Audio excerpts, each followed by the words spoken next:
This is the Be One Change One podcast, where our mission is to help listeners define values, practice integrity, and inspire change. Our vision is to mentor men and empower them to achieve more by taking responsibility for shaping their own lives. He's Cass, an evolving man who has been shaped by adversity and continues to grow through his imperfections. And he's Roscoe, an imperfect work in progress that tries to suck less every day. Between us, we have over 40 years of Air Force fighter pilot experience with countless hours as trainers, instructors, and mentors. Join us and learn to take responsibility for your own life as we dive into subjects from leadership to resilience to vulnerability. Be the one who changes their course. Be decisive, driven, and purposeful. Set the example for others. Lead. We wish we'd had this show when we were younger men. Be the one. I always like those where we just kind of... I know you do. There's almost like no topic, and like the other day we just sat here and went down the Yahoo News. Like that was dumb as shit, but man, it brought up some interesting stuff, like Katy Perry going to space. You know, I'm not really good at that stuff. I need a plan. That's okay. You're forcing me outside of my comfort zone. Hey, look at there, man. We're all about self-improvement here. That's right. Awesome. It's good for me. Yeah, it's good for me to have to do things like that every once in a while. Yeah, you think on your feet. Yeah. Welcome to my world. Yeah, no doubt, right? I purposely come here sometimes. You know what though, man? Like I told you a while back, I think this was in an episode that we recorded, but like the mic was off or something. I fucked something up and we ended up not publishing it. But I told you there's two things that I keep mulling over recently within the last year or two that I'm so like I'm right there on pulling the trigger whether or not, and wanting to and actually executing and doing these two things. And one of them is Toastmasters. The other one is some form of martial arts. And I don't think I can do like the cool guy shit like jujitsu or whatever because I'm just too broken.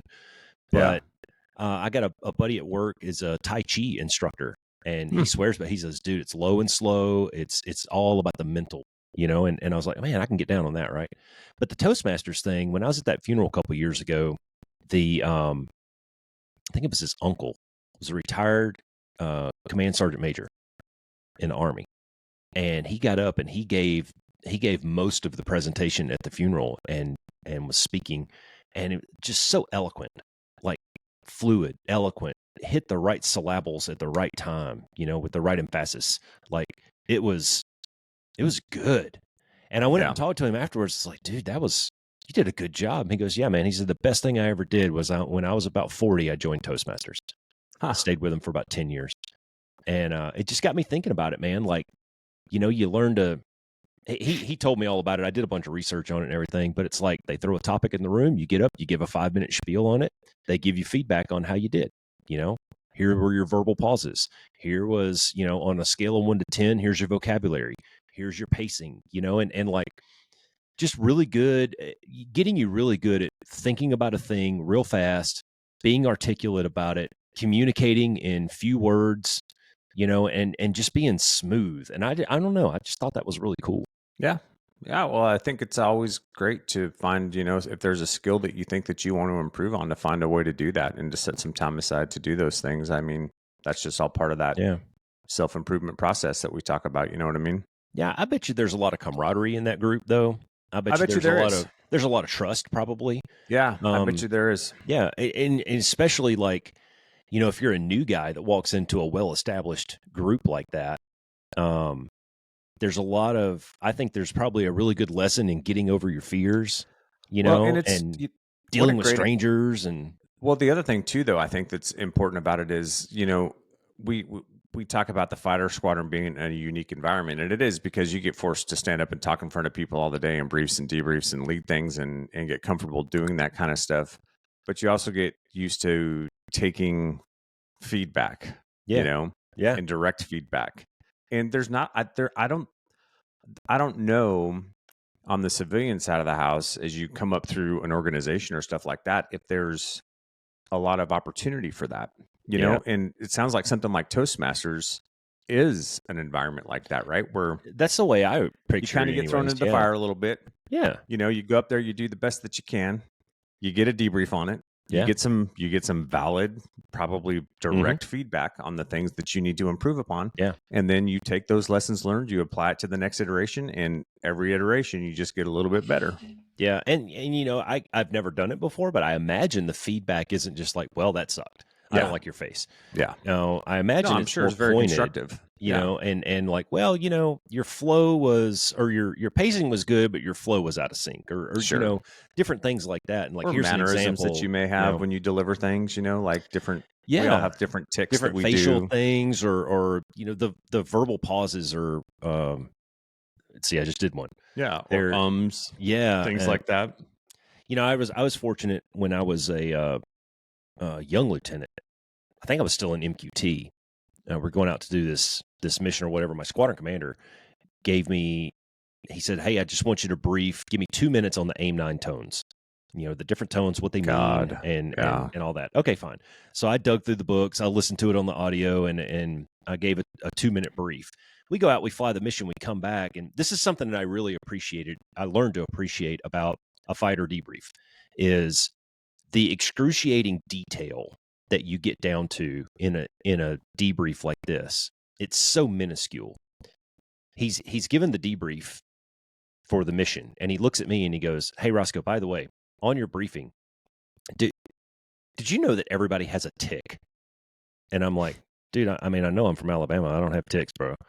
Yeah. I bathe regularly most of the time." Yeah. But he says, "No, like everybody has either a quirk that they do with their face or their hands, or they say or basically or out there or something like that." He says, "Yours is you were twisting the pins. Yeah. You had a marker in your hand. You're going squeak, squeak, squeak, squeak the whole time that you were giving this briefing. So guess what? Nobody heard your briefing. Nobody was listening to the AIM-9 tones and how that could spell mission success for us later. All they heard was squeak, squeak, squeak, squeak. And to Right. this day, 20 something years later, when I stand up to give a lecture, I remove my badge, I take my pens and everything out of my pockets, I empty my hands. Yeah. Because somebody identified that for me early, very early on in my career, thankfully. And yeah, it kind of sucked and it was embarrassing, but I learned a really good lesson out of that, man. Yeah. Yeah. It's valid, dude.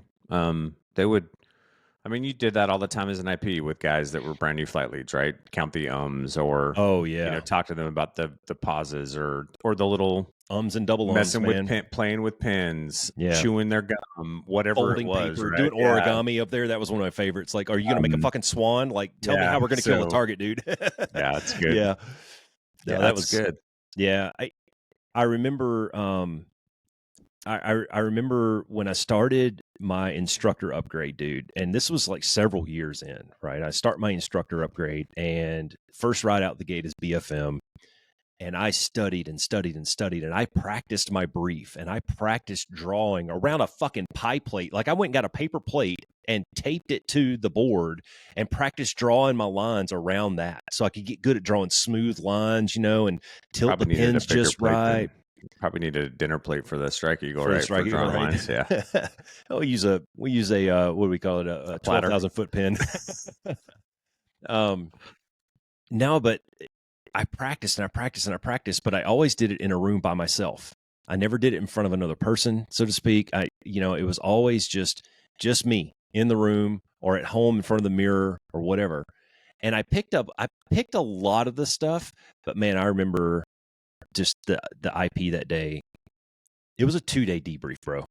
Yeah. Like it was getting on to like 1 o'clock in the morning in the first half of the debrief. And I was like, Yeah. bro, I can't even comprehend what you're saying right now. Right. I'm going on like 15 hours and I smell really bad. I need food. I'm out of skull. Like, Yeah.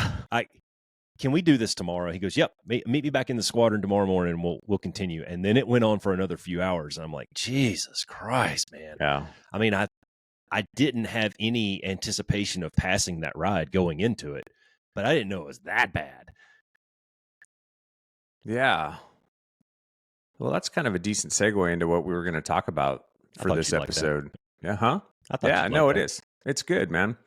Because I want to talk about doing it alone, man. Sometimes you got to do it alone. Like in the shower? No, not Oh, like that. okay. Well, maybe like that, but sometimes. but we talk a lot about building support structures, your circle of five, all of that stuff, and all that stuff's really important. But yeah, I've been reflective the last couple of weeks, and I was thinking about, you know what though, while all that stuff is really good, and the emphasis that we put on that is good and it's important, there's a lot of times, dude, when you're going after something where 96.9% of what you're doing, it's fucking on you, right? Oh, I know exactly. Yeah. It's on you, and you're gonna be alone in that process. You Yeah. know, there's nobody to wake you up at 3 o'clock in the morning to go for that run. That's right. There's nobody forcing you out of bed. There's no fucking trophy at the end of whatever that goal is that somebody's going to give you. There's no big group that's going to sit there and pat you on the back and say, "Great job, you're the fucking man." Mm-hmm. Right? It's just, what do you got in you? Yeah. What are you going to do? What's going to motivate you? What kind of discipline do you have? How are you going to make that happen? That you versus you competition is a lot of fun sometimes. It can be. It It's is. a great motivator, right? And guess what? This isn't fucking youth sports, right? This is No. real life. This isn't youth sports. There's, like your whole fucking family, aunts and uncles and grandmas and grandpas aren't going to come out and watch you do some of these things. Right. And what I was thinking about as I started to think about this, just to tie it back to some of the other things that we have talked about on the podcast, was, several times you and I have mentioned the fact that when you start to make changes in your life, that group of friends that you may have, they may not be the friends that move forward with you, right? Mm-hmm. And in some ways, what I'm trying to talk about is, you may have, you've talked about this, man, when you kind of stopped drinking, and you kind of shifted your desires and your focus onto other things like writing, Yeah, and things like that, and you started to pull away from that group that you guys had been a part of for a couple years at that point in time. You start to get the, oh, well, you're not coming out on Friday, or you guys aren't going to go camping with us, or you guys aren't going to go drinking with us. yeah, You start to get that kind of feedback and that flow, right? And I think one thing that we failed to talk about sometimes is when you set out on a path and you're making changes for yourself, and we've talked about this in generalities, but I want to get specific about it today, right? There's that messy middle. There's that messy middle where the people that you used to be associated with you may not be supportive anymore, or may not really be there for you, or understand why you're doing what you're doing, but you haven't found that new group yet. You don't even have one of the fucking five. Where are you? You're fucking alone. Yeah. And it's messy because you don't know, you may not even know at that point in time if what you're doing is fucking worth it. You may not even know if it's going to work out. You know what I mean? You may have not really even figured out what things are going to look like on the other side of this, and what you're trying to do. And in that moment, you got to do it alone. Like, it's up to fucking you. Don't slide past the fact that moment may last a really long time. It Months, can. years. It's not just like sometimes that persists for a really long time. It does. But I think that moment, or that time frame, is so important in the process. And here's why. Because I think in those moments where we're alone, if you take advantage of it and you sit down and you put yourself to task, it's one of those times where you can actually take time to find that self-awareness, to start to reflect, to study, and to make a plan, right? Make an executable plan. It gives you time to think. It strips some of those distractions away, where maybe now you get a little more clarity on what it is you want to do, who it is you want to be, how the fuck you want to get there. And I think that it can be really hard to do that, especially in the society that we live in today, where there's so many fucking distractions. That group of friends can be a distraction. Social media is a fucking distraction. Spending your, sitting there and watching fucking one little video clip after the other on Instagram or YouTube or Blue Sky or whatever the fuck it is, Twitter, if you're crazy, whatever. There's so many distractions. And so that I think there's so much value in that do it alone period, because it's the opportunity for you to really get clarity and be reflective. Yeah, there's a lot of depth in that, though.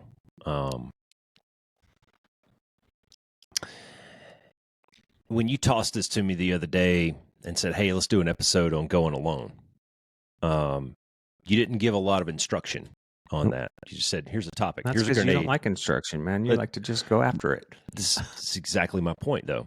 Is as I started thinking about it, and especially just while you were talking right there, I've got my own example of this, and I'm sure you do too, of betting on yourself.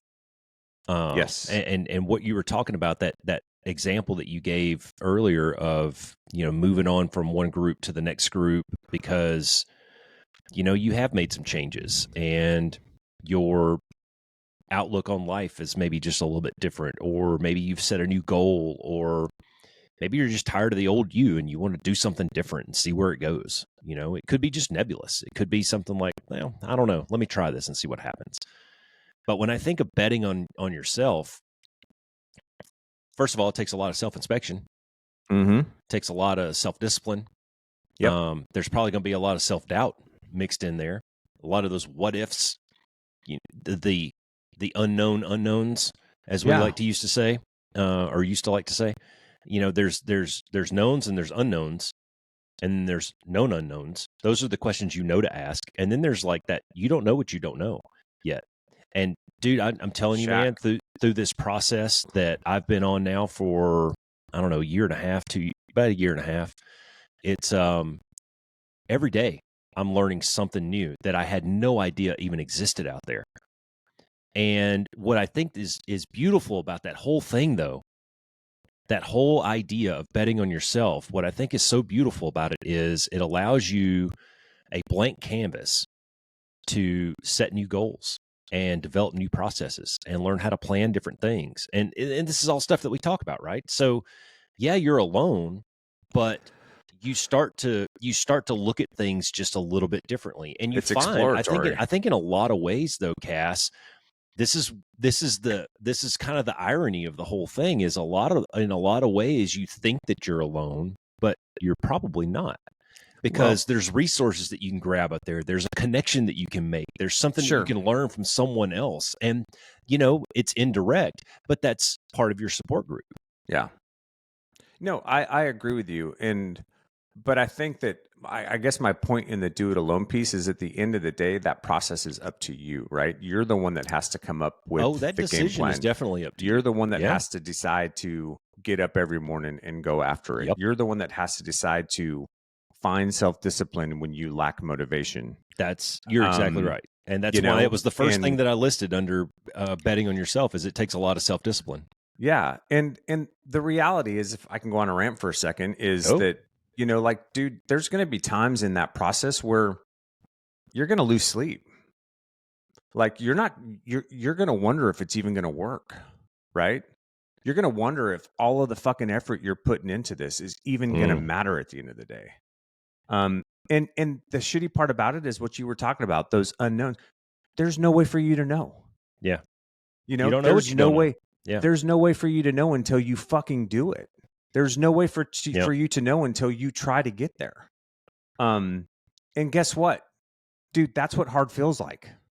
Yeah. Right? That's what hard feels like. And if we're honest, anything worth doing is going to have some level of hard to it. And the harder it is, probably the better the outcome you're going to have. So you got to switch your mindset up a little bit, right? Hard is good. Yeah. Right? If it's hard, that's a good thing. Because if it's really hard, it means nobody else is trying to do it but you. Right? Seriously though, right? And that's good because that just means there's more for you. Right? So like I think we've talked about this, that our society is a comfort-based society, right? I want to be comfortable. I just want to be comfortable. I just want to sit on my couch and be comfortable. Yeah. I don't want to hurt. I don't want to work out. It's too painful. My knees hurt. DoorDash. My back hurts. Soft tennis shoes. Yeah, everything, right? It's all about comfort. Dude, find hard, so to speak. Sorry, I had to. Some things never You're die. a child. Thank you. I don't get told that enough. Um, uh, but seriously, right? Like hard is good. Yeah.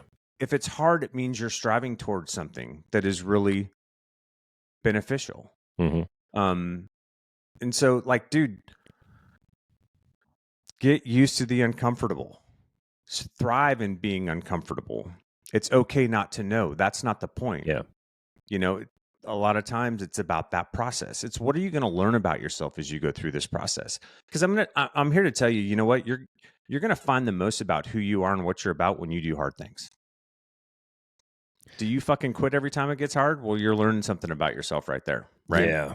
You know, do you struggle at a certain point because of what people are saying or what people are doing or the way people are viewing it? Maybe you need to quit worrying about what the fuck people think.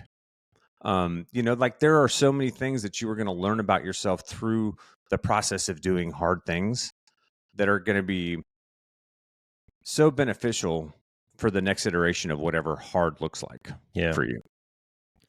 Dude, I have this record playing over and over and over in my mind when I go out here and it's 110 degrees and I've got my 40-pound ruck on and my dumbbells in my hand and I'm walking up and down this little hill that I've got out back of my house.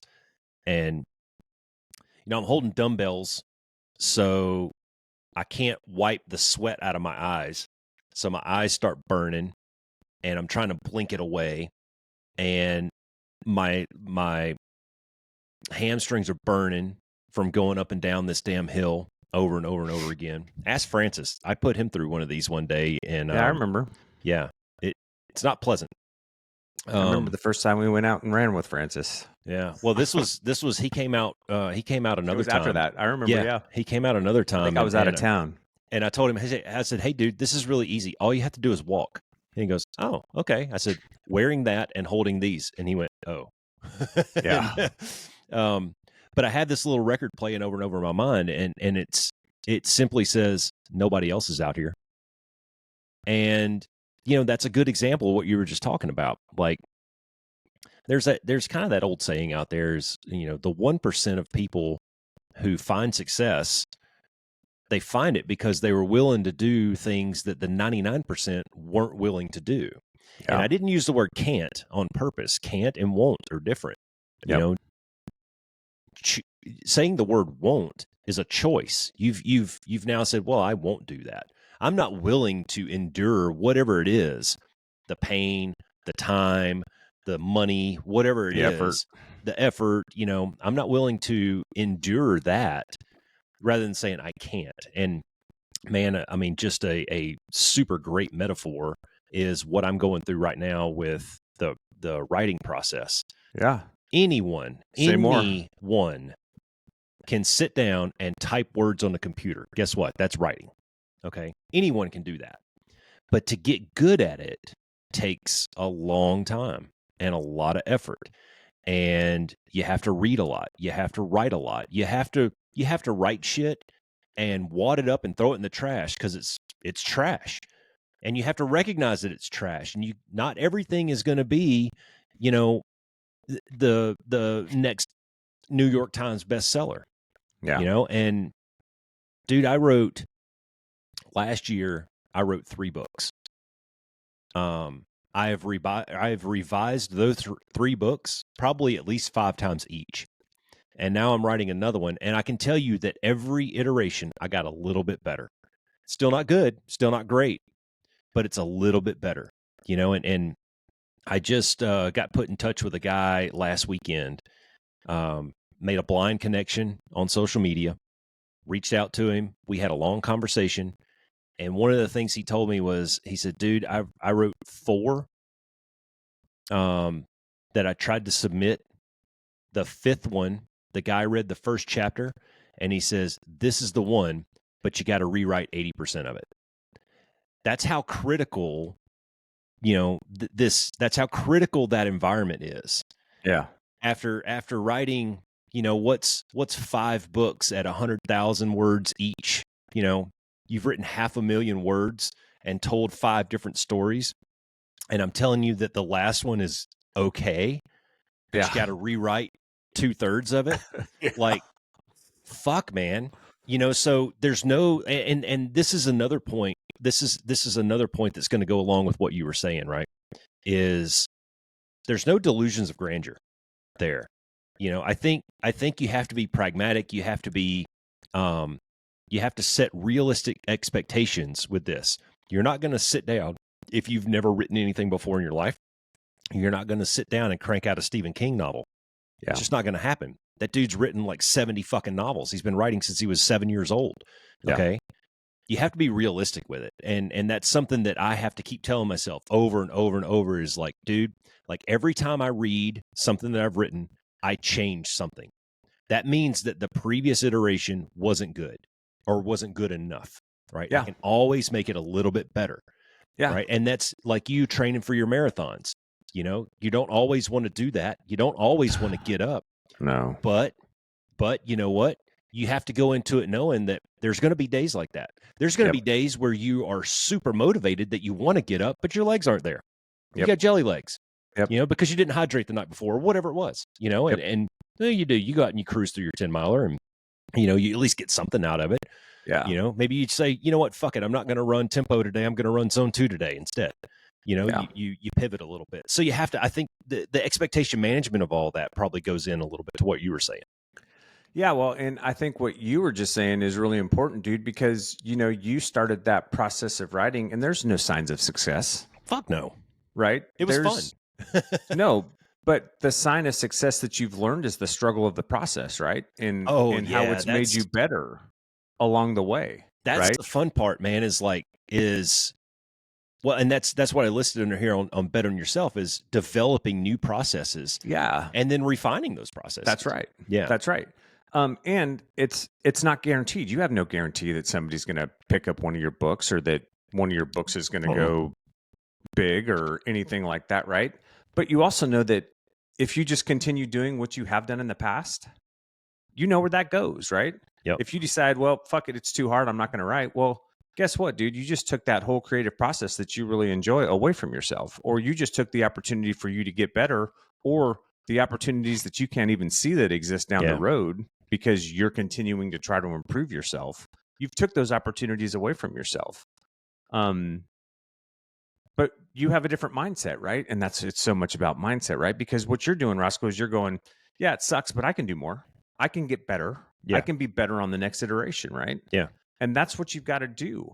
But it sucks because it's a fucking grind. It is a grind. And it takes effort and it takes time. And it's time that you could do, it's time that you could go have fun with, right? You could go drink and be on the Can-Am doing, right? That's comfortable. But that's comfort, right? Yeah. So, right? That's easy. Something I used to tell my football kids was like, guys, you have to love practice. Like you have to love the idea of coming to practice and putting on the pads and going through the grind for a couple hours a day. Because guess what, man? You're going to practice more football than you will ever play football. Yeah, that's true. I mean, that's just a fact. Look, I mean, it's quantifiable, right? Oh, and look at us in the fighter squadron. Practice. The same in a with the projects that I'm working on now. Yeah. You will write and write and write way more than you publish and put out. Tons more, because that's how you get good at something. Yeah. And if you don't love that process, if my kids didn't love coming to practice and working for 20 minutes on hand placement on a blocking technique, like that is the detail that we need to practice today for a really long time, because the team that we're playing this weekend has a really awesome defensive line, and we have to be able to block those guys and turn their shoulders and hips so that we can create running lanes, right? If you don't love that process of learning that stuff, then you're not gonna, like, if you didn't love the process of and that feeling that you get at the end of one of those long runs, or that fulfillment that you get at the end of an event, right, where there's nobody there to like throw ribbons and flowers and put a lei around your neck or anything. It's like, all right, give me my medal and my sports drink, I'm out of here, Yeah.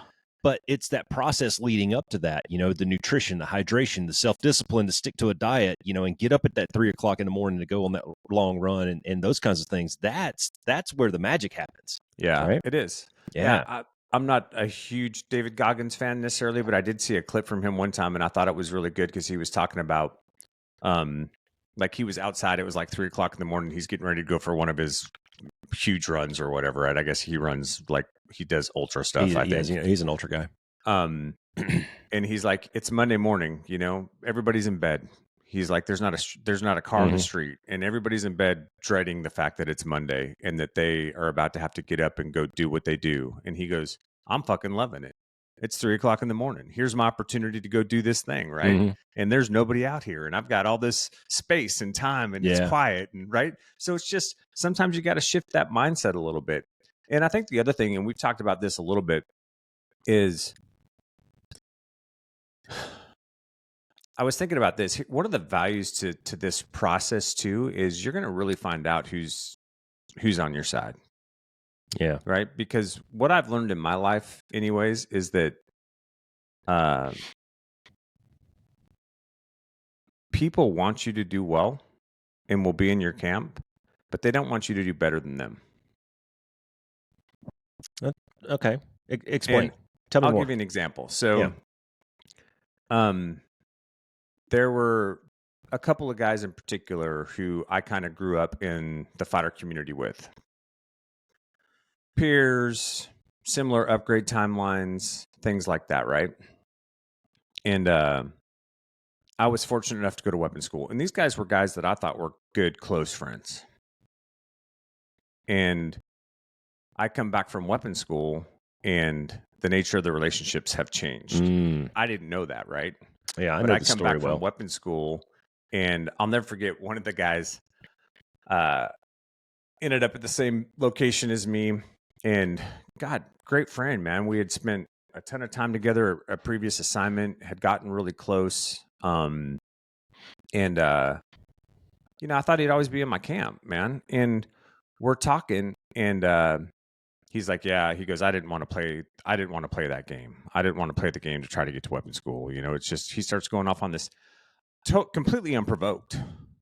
Like, I'm not like, hey dude, what's your plan to go to weapon school? I'm not, nothing like that. Right. Just completely unprovoked. And I'm sitting there, and it took me aback at first. And I'm like, and I looked at him and I go, what's the fucking game that I had to play, dude, to go to weapon school? Yeah. You want to explain that to me? And that was basically the end of the relationship right there, man. So you're going to find that there's people in your life that are going to be really super supportive and want you to do well until you're doing better than them, especially in professional environments. So when I made tech, I'd only been in 6.5 years. I made it on the first try. I made staff on the first try. I made tech on the first try. And dude, I worked really hard. Yeah. Studying. There was another guy that I studied with. We were study partners. When we weren't studying together, he had a little bit of a different method that he was using versus what I was using. And results came out. And I remember I was sitting in the expediter truck, and my flight chief came up and he handed me a yellow sticky. We had just launched out the morning go, and he walks up, and I roll down the window. He hands me a yellow sticky with 7094 written on it. And I'm like, the fuck is this? Is this a phone number? Am I supposed to call somebody? Extension what? He says, no, that's your line number for tech. Get the fuck out of here. Take the rest of the day off. I was like, that's whatever, cool. dude. You're bullshitting. And he goes, get the fuck out of here before I change my mind. All right. You ain't got to tell me twice, right? Actually, he did tell me twice. Shit. Yeah. So anyways, I go upstairs, and I logged into my email to verify. And sure enough, there was a AFPC. It sent me an email. Congratulations. Here's your line number. Da-da-da. Cool. So I got my BDU shirt on and my backpack, and I was headed out of the office. And homeboy that I studied with, he didn't make it. He's coming up the stairs, and he just looks at me, he shakes his head and goes, "You're a motherfucker." I said, "Why am I a motherfucker?" Yeah. I mean, because I studied, because I retained knowledge more than you. I mean, we studied together, for crying out loud. Why am I the motherfucker? That relationship changed that day. Yeah. And then it further changed when I got picked up for OTS. Yeah. So I get what you're saying there, man. part of that, I can't help but think though that part of that is because it's easier to try to chop somebody's legs out from underneath them rather than rise up to their level. Yeah. And I don't mean that like in a braggadocious way. Don't take it like that. But if you're seeing some level of success and someone else is not, it's easier for them to knock you down a peg to get back down to their level rather than for them to go through the processes to get to where you're at. It's just easier. It is. And if I can make him look bad, then that makes me look good, right? Yeah. Well, and if you're an emotionally mature person, you can be disappointed in the fact that you didn't make it and still be really happy for your friend. You can. I would really love for people to get to the point where they can self-reflect and find out where their process failed. That's so right. that they can make it better the next time. Maybe he makes it next year. Turns out he didn't, but whatever. Yeah. You said something about Goggins earlier, man, that I'm a Goggins fan. You said you weren't. I like Goggins. No, I just haven't seen that much of his stuff. I'm like Goggins. I just don't know him that well. He is over the top, and going into like his book, Can't Hurt Me, is a really good book for anyone who wants to start out on this adventure of turning a corner in your life. That book is one of the first ones that really it just clicked with me. Clicked with Katie too. I gave it to her. I had it on Audible and I gave it to her when she started 75 Hard, her first round on that. And I'm telling you, man, like for me, this is just me personally, but when I'm having one of those days where I'm just sitting here kind of staring at my tennis shoes, watch a Goggins video on YouTube, bro. Yeah. That dude, stay hard, motherfucker. Like, well, he's tough and he's a fucking Neanderthal, but for whatever reason, it resonates with me. Yeah.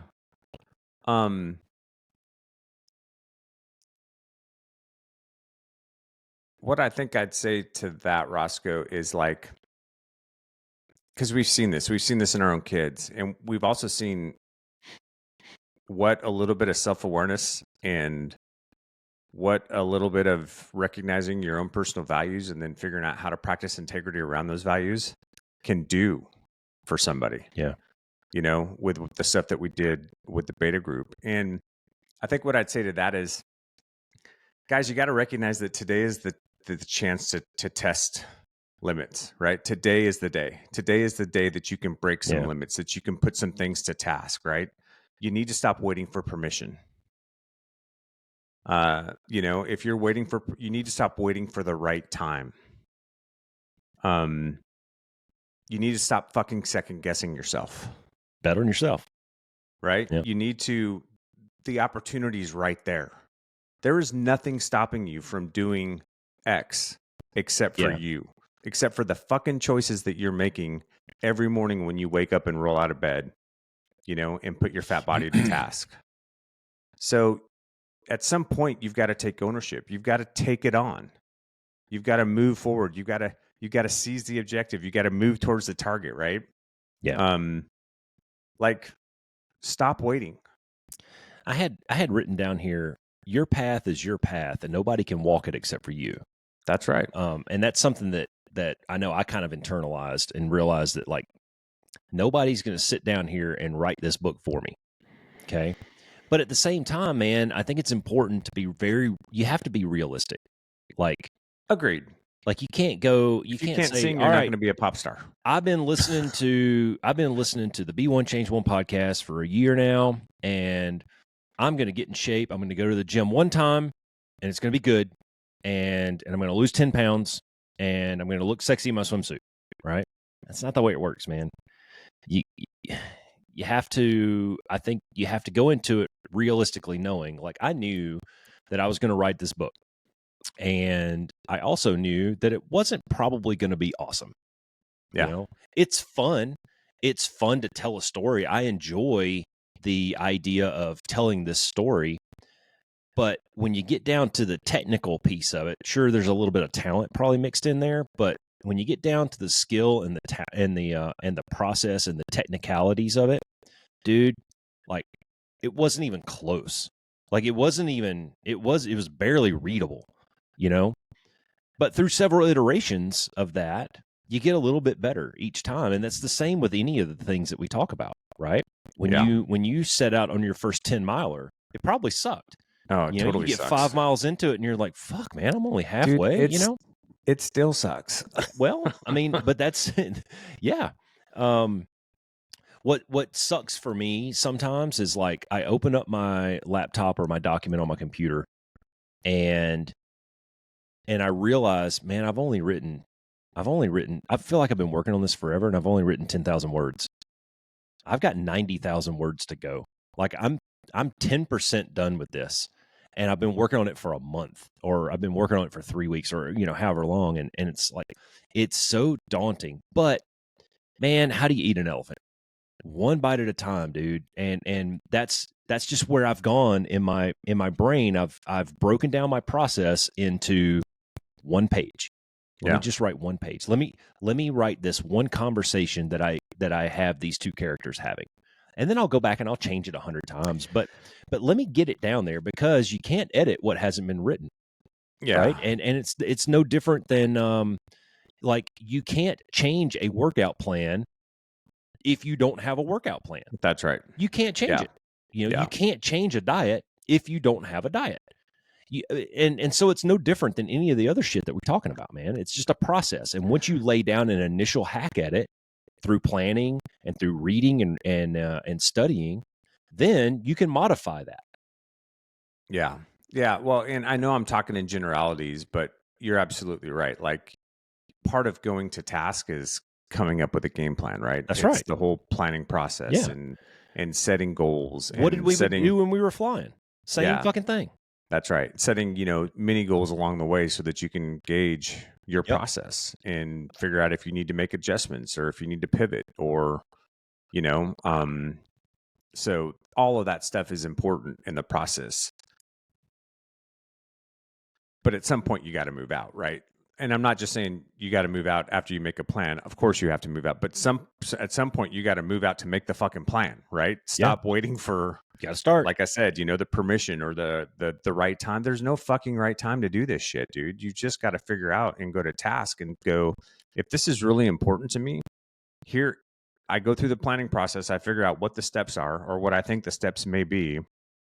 And then you got to start going after it. You can't sit around, because at the end of the day, if you don't start to actively pursue those things and make the changes and do the work, you've got nobody to blame but yourself. You can sit there and go, oh, well, I just don't have the time because of X, Y, and Z. That's bullshit. We all know that's bullshit. When your fat ass is sitting on the TV watching, your fat ass is sitting there after dinner watching TV for 2 hours a night, or fucking surfing the internet, or whatever the case may be, right? Like, there's time. You just have to carve it out. You have to set yourself to task. You've got to dedicate yourself to the purpose. So, I heard this quote and I thought it was really good, and I'm going to butcher it a little bit, but it was to the point of winners define themselves by what they make happen, and losers define themselves by what they say happened to them. Yeah, that's a victim mentality. Yeah. Yeah. And there's a big difference there, right? Yep. Like, dude, it's up to you. It's up to you to make it happen. And that's the do it alone part, right? Because you may not have a support structure around you when you start. You may have a bunch of people around you that think there's no fucking way you're even going to do it, you know? And like I was saying before, who's going to roll your fat ass out of bed at 3:00 in the morning to go to task? Because you go, oh, well, I don't have time. Well, dude, don't sleep till 7, get up at 4, work out for 2 hours, and then go to work. Yeah. Like, you can do this. You can make time. You can figure it out. That's the whole premise behind Jocko Willink's book, Discipline Equals Freedom, is when you get to the point where you're self-disciplined enough to make those kinds of choices, you open up so many other opportunities, right? You get up at 4, 4:30, 5:00 in the morning, you get your 1 hour workout and your coffee in, and then you go to work. Dude, by the time you even get to work, you've accomplished more than like 80% of the people on the planet already. And that was kind of the joke with the military, is we've done more by 7 a.m. than you're going to do all day. Yeah. Right. But one thing that I keep thinking about, keeps going over and over as we're talking here, is whether it's what you're doing or what I'm doing, they're both they're both lonely processes. Not lonely. Yeah. That's a bad word, and I'll explain why. They're processes that you do by yourself, right? Now, for me, I'm not lonely while I'm doing it because I'm in a fictitious world with people that I know and people that I'm comfortable with, and I know what this character's personality is, and I can have a conversation between these two characters, so that's not lonely to me. So being alone does not necessarily equal lonely, right? And I was remembering this Joe Rogan episode that I watched maybe a year ago or so, and he was interviewing this lady who lived in like the Alaskan bush in some fucking little 10 by 10 shack by herself. And she goes, yeah, I'm out there alone, but I'm not lonely. I like solitude, but I'm not lonely because I've got the forest and I've got the wolves. And, she was perfectly content being out there in nature. And so I think there's a big difference between being alone and being lonely. And I would venture to guess that probably what you're doing, you have some similar, you have some kind of, when you're just jogging, because I mean, let's face it, man, jogging is sort of mindless. Yeah. And you can allow your thoughts to drift, and you can Yes. just you can appreciate the way the wind's blowing, and you can appreciate the sun on your face, and you can start to think about what you're going to do for the rest of your day, especially like when you're out on an hour-long run like that. That's a long time to just spend some time inside your head. Yeah, absolutely. And I agree with you that the lonely part of like your process is I'm not going to come write those words on a piece of paper for you. Right? That's Like the being do it alone part for alone. you. That's doing it by Yeah. myself. Yeah. That's the do it alone piece for you, right? Is at the end of Yeah. the day, however many words get on that piece of paper is completely up to you. Yeah. Um and it's I think for me, like, just to use the running as an example because you brought it up, like I've got the La Jolla marathon coming up in May. I have a time goal for that. I don't want to be disappointed in myself when I don't meet that goal, knowing that it was because I just decided for a month and a half that I wasn't going to do distance anymore because I got tired and it's hard and my body's sore and my legs are fried or whatever, right? Like I can't do that to myself. If I put the work in and I still don't make that time, maybe I had a bad day. Yeah. It's a little bit of a hillier course. Maybe the incline prep that I've done wasn't enough.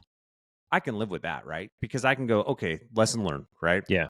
I should have done inclines earlier. I should have done inclines higher. I should have done more incline time. Like there's all these things that I can take away from that and I can apply to the next iteration. That's right. But if I don't make my time because I decided that I just didn't want to do something for a period of time that ended up affecting my performance come race day, well, fuck me. You know what I mean? Like that's just me being lazy, or that's just me not sticking to the plan, right? That's right. I went through a phase a couple months ago where I spent, I don't know, 2 or 3 weeks just watching. I was watching like videos of triathletes, and I'm talking about like Ironman class, world championship athletes. There's a ton on YouTube of these little documentaries. They're 30 minutes to an hour long. And what I was taking away from it was exactly what you were just saying, man. Like the guy prepares for 6 months for this event or whatever, and he goes out there and he fucking bonks. And then the next scene is him kind of debriefing himself. It's been a week or whatever, and he's kind of debriefing and says, "Yeah, man, like I hydrated well the night before. My nutrition was there. Like the aid stations were appropriately placed. The problem is, I was trying to keep up with this other dude, and I went out too hot, and I burned my legs, and then I was fucked. Yeah. So I'm not going to do that next time, right? Yeah. And then like a year later, he comes back and he wins the thing or whatever. And so that's exactly what you're talking about, though. Is that's part of the process, right? It is plan, brief, execute, debrief is it's the loop that we go through, right? You go through the execution of it, you debrief it, you get those lessons learned, and then you go back to the planning process and you apply those and you tweak your plan a little bit and you do something just a little bit different. Maybe instead of 1 day a week of hill training, you do 2 days a week of hill training and see how that works out. Yeah. Well, and I think the good part of that metaphor too is, dude, you have to run your race. Yes, not somebody else's absolutely. race. And that goes back to it's your path, only you can walk it. Yep. You have Yep. to run your race. I remember the first half that I did in Tucson. We start off, and dude, this is my first one. So I kind of have an idea of what pace I'm going to try to maintain, but I don't know I mean, I kind of know what I'm doing, but I don't really know what the fuck I'm doing. Right. And about 3 miles in, there's this group of three young kids, probably in their early 20s. They go zooming by me. And there's a part of me that's like, "Fuck those guys! I'm the 50-year-old that's gonna show them, Old right?" age And and I'm treachery. like, "Nope, dude, fucking run your race, right?" I go, one of two things is gonna happen. I go, I'm never gonna see those fucking cats again because they're super fit and they run cross country and this is their thing. Or about 5 miles from now, I'm gonna go zooming past them, And sure as shit, dude, about mile 8, they were fucking toast. Yeah. Because they had started off too strong, started off too fast, probably hadn't really trained for it, and boom, I went right by them, So the point is you got to run your race, man. It's not about anybody, and you got to fight that comparison piece that we talk about, right? Don't compare yourself to what other people are doing. You're not them, they're not you. Run your race. Do your thing. Well, I've had this conversation with Caleb at college. I mean, it's the same thing that we're talking about, just in a different format. And college is a long process. For him, it's going to be maybe 4+ years, multiple semesters, multiple tests, multiple grades, plus there's all the ROTC stuff. And I've had this same conversation with him. Don't focus on graduation day. Don't focus on commissioning day. Yeah. Focus on what's coming up due tomorrow. Right? Focus on the test at the end of the week. Focus on the paper that's due in 3 weeks. It's those little milestones, I think. And at the end of it, this is the fun part. Like, and what you were getting at is when you get to the end of something, especially something really long like that, you look back and you see all those little pieces. You can see it. You're like, oh, I made a B on that test. I could have studied a little bit harder and got an A. Whether or not you make your goal often comes down to whether or not you made one of those milestones 2-3 years ago, potentially, and I know I see this same thing in my processes that I'm working right now. A lot of it is, I go into, well, when I first had this idea, and that's all it was an idea. I had no plan. It was an idea, because I read a bad book. And I'm sure we've all done it, but I read a bad book and I was like, man, I just feel like I could do better than that. I have an imagination. I don't have skill, but I have an imagination. Let me just see what happens, and it took me from the time I had that idea to the time I started typing out words was about 3 months. It took me that long to smash it all the way down and have a little bit of a semblance of a plan going in. I knew what my topic was going to be. I knew, kind of had the story in my head a little bit. I had some characters that I thought were going to work. Didn't know anything about writing dialogue or character development or anything, but I know how to tell a story, and I just started typing it out. And 6 months later, I had a finished product. So we're talking about 9 months from idea to the time I wrote the end on it. And turns out it wasn't the end. I've rewritten that book probably 4 or 5 times now. So it's like, it's one of those things where when I look back on that whole thing, that whole time, that whole 9 months, I can see those nights where I sat in here just scratching my head going, how the fuck do I do this? I don't know how to do this. Watch a YouTube video, read a book. Somebody else did this in another book. Let me see how he did it, and then do something. Like you said, step out, try something. Get in the arena. You hear about writer's block and shit like that. I've never had that. Now, there's been times where I've been sitting here staring at a flashing cursor going, I don't know how to make this work. Like, I know what I want to do, but I don't know how to make it work. And what I've done is, excuse me, I was listening to this podcast with another pretty famous author on it. And he's the one that said, you can't edit what hasn't been written. And man, that sticks with me. Every time I sit down, that sticks with me. And sometimes I'll get stuck on something and I'll just, man, I need I need something. I need a word, or I need a phrase, or like this character needs to do something and I can't figure out, you know what, fuck it. I'm just going to write something down. And Joe picked up the basketball. No, it wasn't a basketball. It was a football. He didn't pick it up. He kicked it, you know? And so once you get it down on paper, then you can start to fuck with it a little bit. And it's no different than being at college or running marathons or starting your new process at work or whatever it is, you know, whatever your thing is that you're trying to get out or step out into, as you say, fucking take a step. Yeah. Do something. And if you step on a rock, maybe look down next time.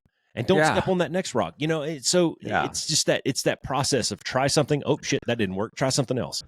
Yeah, move out and recognize that perfection is a fallacy. Like you're gonna fuck it up. You're gonna make mistakes. But that's the process, right? The process is you fail and you learn from it, and then you apply that to the next iteration, and then you fail in a different way. You know, you fix that piece, but then you fail in a different way, and you figure it out, and you apply. And as you start to do that, that failure rate gets lower and lower and lower, and that success rate gets better and better and better, right? It's a line, it's a graph line, it goes up. And I think if I could just encourage guys that are stuck, because we've seen this, right? We've seen this with guys that we've worked with that are just stuck. Pick a time frame. 3 months, 6 months, a year, whatever it is, dude. But pick a time frame, and in that time frame, just apply yourself to the relentless pursuit of your own potential. Oh, that's a good one. I like that. Yeah. And do the best you can to not cheat yourself in the process.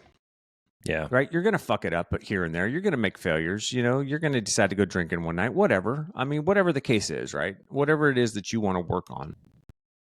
But apply yourself to that relentless pursuit of your potential. And dude, imagine what you could actually become at the end of that. Imagine where you could actually be at the end of that. Yeah. If you went through that process, if you went through that iterative process, if you learned how to plan and how to set goals and how to make pivots and how to readjust and iterate and improve and debrief yourself, have some self-awareness, have some self-inspection, really dive down into what the fuck is preventing me from getting to the next task. What the fuck is preventing me from getting to that goal, you know, and just went after it with everything you had. What would that outcome look like? Well, where would you be in 3 months, 6 months, a year? I think people get nervous, though. I think people get nervous because, you know, you said it in the very beginning. You were talking about the comfort piece of it. It's not always going to be comfortable. You know, those it's not comfortable. It's all going to fucking suck hard, right? Yeah. We talked about that. This is what hard looks like. those workouts outside when the wind's blowing 100 miles an hour, or, you know, I got caught in a fucking hailstorm out here one day walking in the desert, and I'm just walking. Like, it's not like I'm out there doing something super strenuous, but it was in like August and there was a thunderstorm on the horizon. I'm like, oh, I can beat it. No, I didn't beat it. And I was walking like this with my hand over my eyes to shield the fucking hail that was coming in, you know? So I think that's what turns a lot of people off. It is in the beginning, but let me just say this, man, is it can be scary for sure.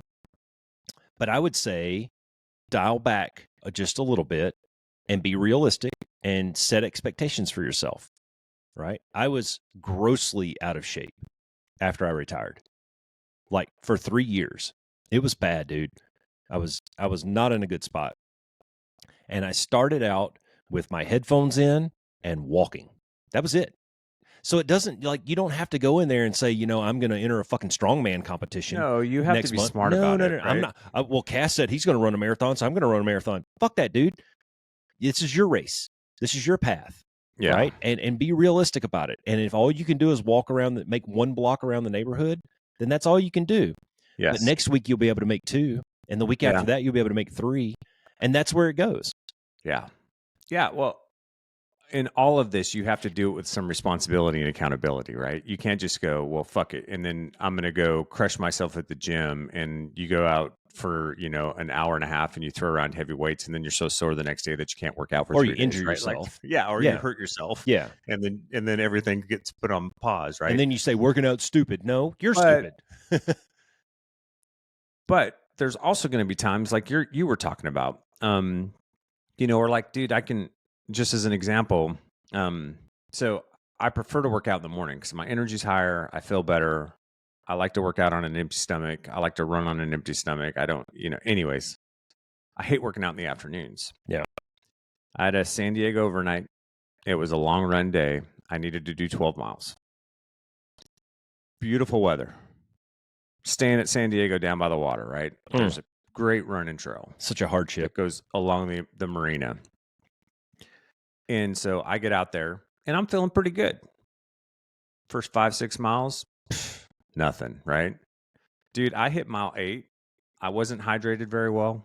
I always get dehydrated flying. And fuck, dude, my legs, like my whole lower trunk just wanted to seize up. Like I was getting sore and tight. And I know it was because I was dehydrated.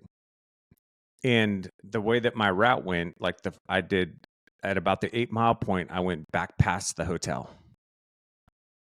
And there was a part of me at that 8-mile point that was just like, dude, fuck it. You're good, man. You know, you do 12. You're dehydrated. You did 8. It's good. Just go back to the hotel.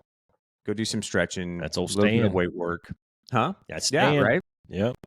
And I'm like, and dude, the last 4, and I was like, nope, it's a 12-mile day. I'm doing fucking 12 miles. And my pace sucked. Like that last 4 miles completely fucking sucked. But I did it. You know, because I have mileage every week that I want myself to do. And my long runs are set to kind of prep me up for the race, right? Yeah. And yeah, dude, and it sucked. And I wanted to give up and I wanted to quit. And I had every opportunity to quit, but I made myself do it. Well, you know, you're going to have days like that, man. And I have days where I don't want to exercise. And maybe maybe I call an audible off of my plan and I say, you know what, dude, I'm not in a good spot. I'm sore from yesterday. You know, I ate like shit yesterday or this morning or, you know, whatever the case may be. Whatever the case is. But you can do something like, and that's kind of where you were getting at there is like, you have a goal that's out there, right? And you and I both know that you're not always going to win every time. I mean, shit, man, how many times did you fly a perfect sortie in the Air Force? Yeah. How many times did you go out with, you know, one of your mission objectives was 0 blue losses and you lost number 4? You know, like you're not always going to win, but you learn something from it and you can always go out and do something. And that's kind of, you know, that's kind of the mentality that I've taken is like, even on my worst days, even on the days where I just don't feel right or I don't feel strong or whatever, dude, I can put my tennis shoes on and go walk a lap around the neighborhood and at least log something on my board that doesn't make me feel like a fucking shithead at the end of it when I look back on the month. Yeah. I think at the end of the day, you have unrecognized potential. Pursue it. Yeah. You're not going to find out what that unrecognized potential is until you make yourself do some hard shit. Yeah. Because that's where you're going to find it. Right?